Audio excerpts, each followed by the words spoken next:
Welcome to the Commerce video series. This series will walk you through building a commerce website using Squarespace. You will learn how to set up your shop, process and manage orders, and promote your store using social media. In this video, we're going to help you get started using commerce. We will go over adding, designing, and organizing your product page. Squarespace Commerce is a set of features for selling products and managing orders online. There are plenty of benefits to creating your commerce website with Squarespace. You can connect a payment processor, either Stripe or PayPal, which will allow you to accept credit card or PayPal payments, issue refunds, and receive donations. If you're moving from another platform, you can import a CSV file. Or you can import products from Big Cartel, Etsy, or Shopify. You're also able to set tax rates appropriate for your store, including VAT or GST. When setting up shipping, we give you a range of shipping options, including flat rate, depending on weight, and carrier calculated shipping through FedEx, UPS, and USPS. While there are many commerce templates that are built specifically for creating an online store, every template is fully customizable and can be designed to fit the needs of your business. All Squarespace templates include the same features for adding products and managing inventory while you're logged in.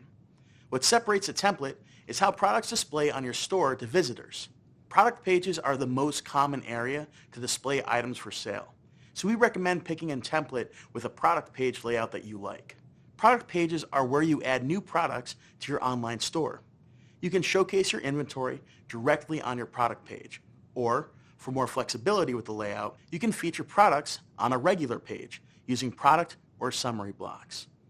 You can style everything from fonts to layout to make your store as noteworthy as your business. To get started, you will need to create a product page. From the home menu, click Pages.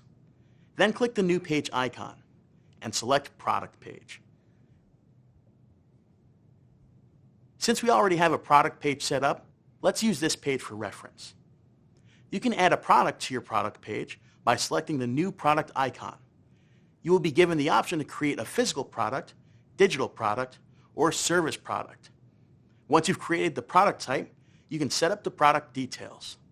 These details include the product image, name, price, and description. To edit variants, click on Pricing and Variants from the product editor.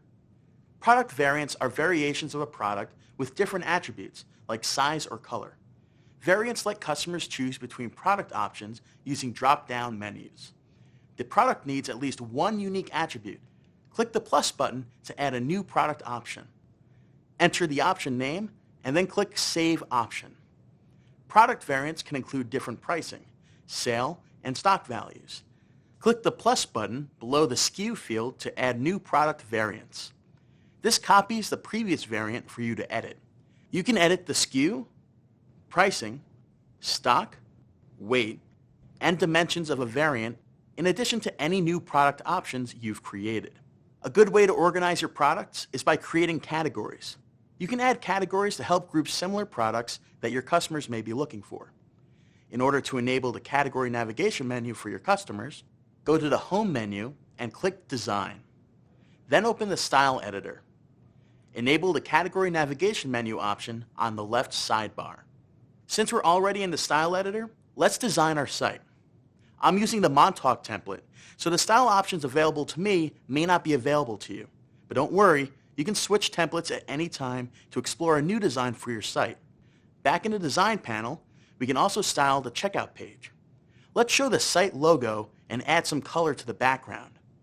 Now we can focus on creating an easy-to-navigate structure to display our products. This is key to driving sales and creating a great shopping experience. We're creating an online store for bags and accessories. Our store also provides services and resources to customers. So I organize our products into two product pages. One page displays bags and accessories. The other page displays the offered services and digital resources. For more information, please check out our next video in this series on setting up your store.